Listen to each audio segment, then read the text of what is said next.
Alamin na natin ang update sa Bagyong Jenny na nagpapalakas din sa epekto ng habagat.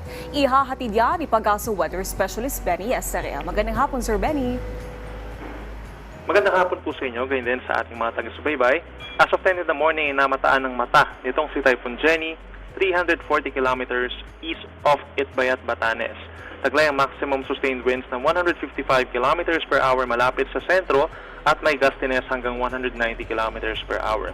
Mabagal itong kumikilos sa hilagang kanluran sa bilis lamang na 10 kilometers per hour. Inaasahang lalapit itong si Bagyong Jenny dito po sa may Batanes sa loob po ng 24 oras at posible maglandfall po sa may southern portion of Taiwan pagsapit po ng Thursday ng hapon or gabi.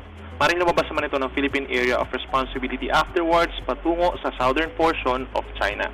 So ngayon ay nakataas ang tropical cyclone wind signal number 2 over Batanes habang signal number 1 naman sa Cagayan, northern and eastern portions of Isabela, Apayao, northeastern portion of Abra, northern portion of Kalinga, at buong Ilocos Norte. So ito yung mga lugar na direktang maapektuhan ng malakas na hangin dulot itong sa Bagyong Jenny, lalo na po ang Batanes.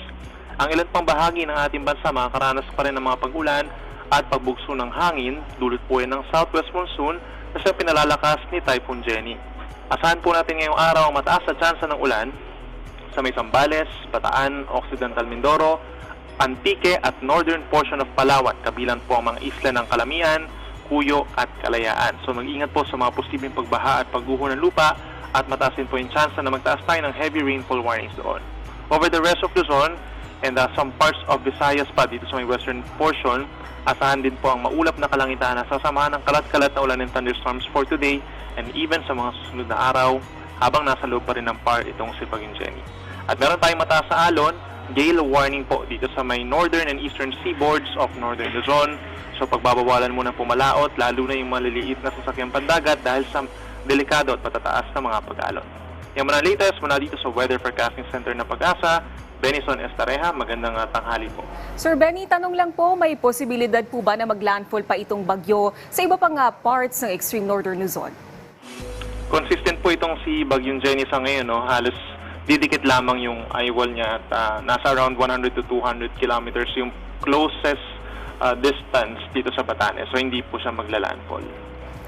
At inaasahan po ba natin yung patuloy na paghina pa ng bagyo hanggang sa makalabas ito ng PAR? We're expecting po na slowly yung paghina niya. Paglabas po niya ng PAR, dun pa lang siya completely magpapatuloy yung pagbilis ng paghina. Sir Benny, kanina po ay umulan sa ibang parts ng Metro Manila. Ano po yung dahilan nito at ganito din po ba yung dapat nating asahan sa mga susunod na araw? For Metro Manila, expect na rin po natin na magkakaroon talaga tayo ng mga pag-ulan ngayon hanggang Thursday po. Ito ay dahil sa habagat at maaaring mas malakas pa po by tomorrow. So possible tayong magtaas ng mga rainfall advisories and heavy rainfall warnings sa Central Luzon, itong Metro Manila, Calabarzon, Mimaropa. Yan po. Okay, maraming salamat po sa inyong oras, Pag-asa Weather Specialist Benny Estarea.